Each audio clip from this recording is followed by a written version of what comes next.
ఈరోజు మా madam cooking వద్దంటే నేను చాలా హ్యాపీగా ఫీల్ అయిపోయాను. ఓహ్! నేను ఈరోజు తినేసి పడుకోవచ్చు, మంచిగా వీడియో తీసుకోవచ్చు అని. కాదు క్లీనింగ్ చెప్పేసి వాళ్ళు బయట వెళ్ళిపోయారు. ఇది జస్ట్ ఫస్ట్ ఫ్లోర్ మాత్రమే అండి. ఇదంతా క్లీన్ చేసి అరేంజ్ చేసుకోమని చెప్పి వెళ్ళిపోయారు.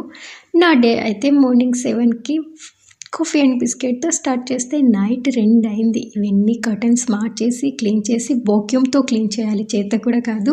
తర్వాత క్లోరెక్స్ వేసి అన్ని బండలన్నీ క్లీన్ చేసి చేతులైతే బొబ్బలెక్కేసాయి. ఇది జస్ట్ ఫస్ట్ ఫ్లోర్ మాత్రమే. ఇంకొక 2 ఫ్లోర్‌లున్నాయి. Second floor and third floor. అబ్బా! ఇప్పటికే బ్యాక్ పెయిన్ వచ్చేస్తుంది. రంజాన్ అంటే చాలా ఇష్టమే, కానీ అంతకంటే ముందు భయం. ఎంత కుకింగ్ ఉందని ఎన్ని అరేంజ్ చేసుకోవాలి.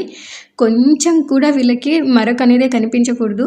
బండలంతా క్లీన్‌గా ఉండాలి. ఎక్కడ కొంచెం కనిపించినా మళ్ళీ మొత్తం చేయమంటారు ఈ అరబీ వాళ్ళ మేడంలు. బాబోయ్! అంతా కష్టం. కానీ మొత్తానికైతే అన్నీ ఈరోజు కంప్లీట్ చేశాను. ఫస్ట్ ఫ్లోర్ అయితే. సెకండ్ ఫ్లోర్ నెక్స్ట్ వీడియోలో పోస్ట్ చేశాను. నేను ఎలా అరేంజ్ చేశానో, ఎలా ఉందో చిన్న కామెంట్ ప్లీజ్. మీరిచ్చే కామెంట్ నాకు ఒక బూస్ట్ అండి. నేను సెకండ్ ఫ్లోర్ కూడా క్లీన్ చేయాలి.